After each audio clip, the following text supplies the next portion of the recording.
Hello and welcome to the Tournament Center. It is Deck Tech time. I'm Randy Buehler, being joined by Tom Martell. Welcome. Hey Randy, how's it going?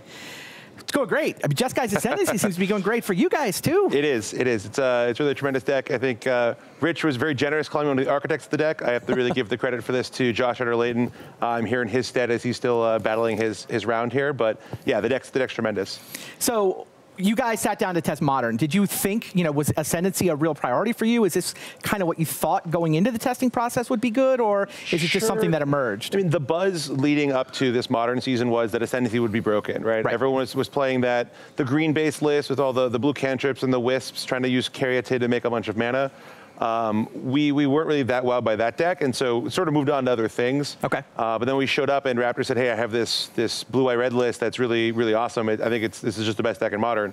Wow. I was pretty skeptical at first.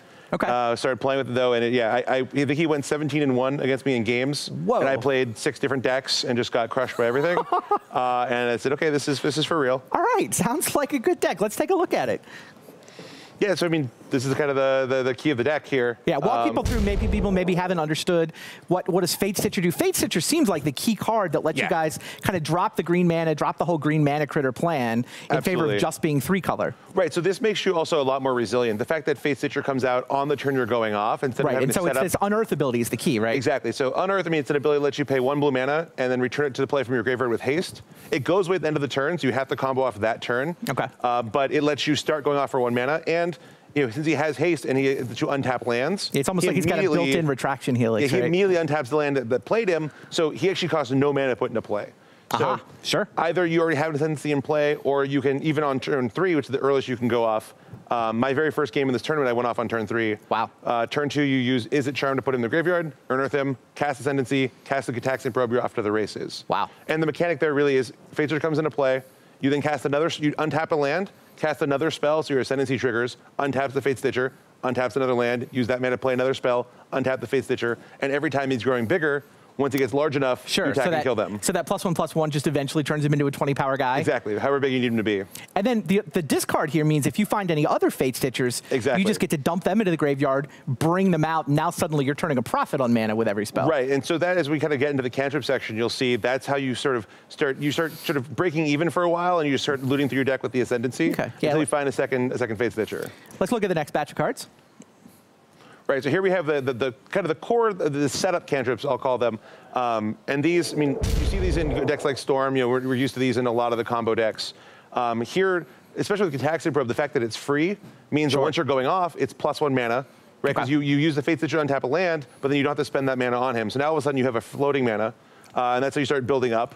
But then Serum Visions and Thought Scour both help you fuel just kind of your combo and engine. They cost 1, but they untap the Fate Stitcher to make the mana back. Exactly, and they help you find the pieces you need. So Thought Scour is great because if you mill one of your Fate Stitchers, you've enabled your combo with the Thought Scour. Serum Visions let you dig 3 cards looking for whatever piece you're missing. So they're both really important. Let's keep going. Here we have, so this is what I think really separates this version of Ascendancy from perhaps the green version. Is at its core, it actually can just play a controlling role. It plays out very similar to blue, white, red. Yeah, this is half a dozen removal spells, 7 potential counter spells. Yep. You've got the ability to just be the control deck for a couple of turns. Yeah, so I mean, with this removal, you get something like Birthing Pod, you just kill the first couple threats, and then you just sort of bide your time. Is It Charm especially is really remarkable in this deck because all 3 of the modes are so powerful. Right, the shock mode lets you kill a hate bear that might be threatening to stop something. For instance, they play a Kasali Pride Mage. Okay, well, you can't go off until you kill it. Is It Charm takes care of that for you. The counterspell ability is also great because they're trying to disenchant your Ascendancy. They're trying to advance their own game plan. You can play a controlling role with Is It Charm. And then dumping the Fate Stitcher into the yard draw as well. Discard 2, fuels Fate Stitcher, and also fuels what we're going to see in a few minutes probably, or a few seconds. Yeah, what do we got next? Yeah, so here we have both of them. The heavy hitters.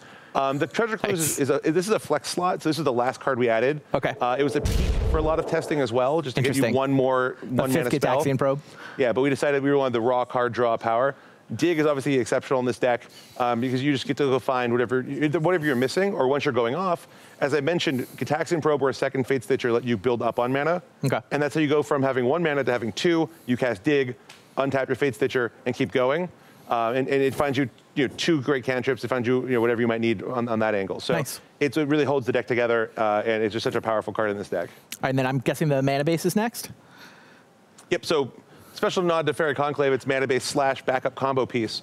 I think on camera earlier we saw Josh Layton do this combo, a secondary kind of backup combo, is you animate a Fiery Conclave for 2 mana, and then you just play, with Ascendancy already in play, and you just cast a cantrip, Fiery Conclave untaps.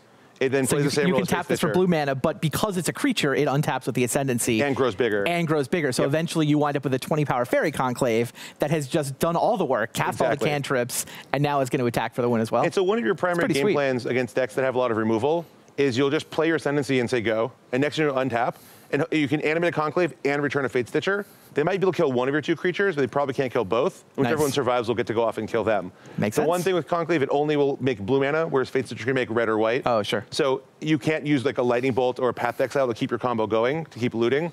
So it's a little harder to go off with just Conclave, but it's certainly very possible. Okay. And then the rest of the mana is pretty straightforward? Yeah, I mean, you just kind of see your typical 9 you fetches. expect from a Jeskai mana base. Since we have so many delve cards, you want a lot of fetch lands. Makes sense. Surprising there. Onto the next bit here, you kind of your typical set of Ravnica shock lands. The one Seacrum Coast, we debated a lot between a second Seacrum Coast and the second Steam Vents. Okay. Whether you want just to have paying the life for the mana or not. Yep. The colors aren't really a concern here, but the issue with that is just you draw this when you're going off, and a lot of times you need to be able to play a 4th mana untapped. And you have this in the wrong moment. So we were losing games to drawing it later, so we ended up cutting one of the coasts. Okay. Keep going. And yeah, so four basics. Makes sense. Nothing to see there. Now I want to get to the sideboard. Yeah, the sideboard is. I know you've great. got some sweet tech in the sideboard. Here's sort of normal-ish collection of options. So this is really what you'd see again, very similar to what you see in maybe a Jeskai control deck even. Wear Tear is great because a lot of the hate cards to the deck, things like Spellskite, you get to take out with Wear Tear. Yeah, it turns out you've got a bunch of Ascension decks running around this weekend. Also great in the mirror, yeah, and also against Pyromancer's Ascension. Right. So it does double duty there. So it's also Affinity, it gives you some game against that. So it's just a very versatile card in this format right now. The Counterspell package lets us play more of a controlling role.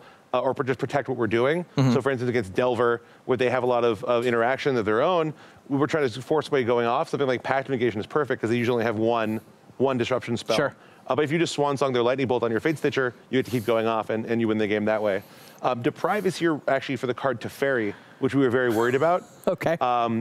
Out of decks like Scapeshift, and we wanted one counterspell that would give us something there, versus having maybe a negate or a dispel in that slot. Sure. So we have one, because unlike most combo decks, which are super fast, like for instance Storm, they don't care about a card like Teferi, it's too slow. We actually do want to be able to play a longer game and set up our hand and sculpt it perfectly for us. Yeah, so, you can't win until turn 3-4. You're normally winning later than that, right? You're controlling the game. Yeah. I mean, oftentimes you're going to win on turn 6 or 7 because you're just kind of pacing your play and you don't have to jam things. All right, let's get to the next piece of the sideboard though, because this package looks sweet. Yeah, so I believe this actually was initially Paulo Vito Domoderosa. I heard it was Paulo. Yeah, so that's who I remember saying it, because we were talking about these challenges after sideboarding when people bring in a lot of hate cards, they slaughter games, whatever it might be. You want to have a great plan B, and this is a great plan B. It doesn't take up a lot of slots.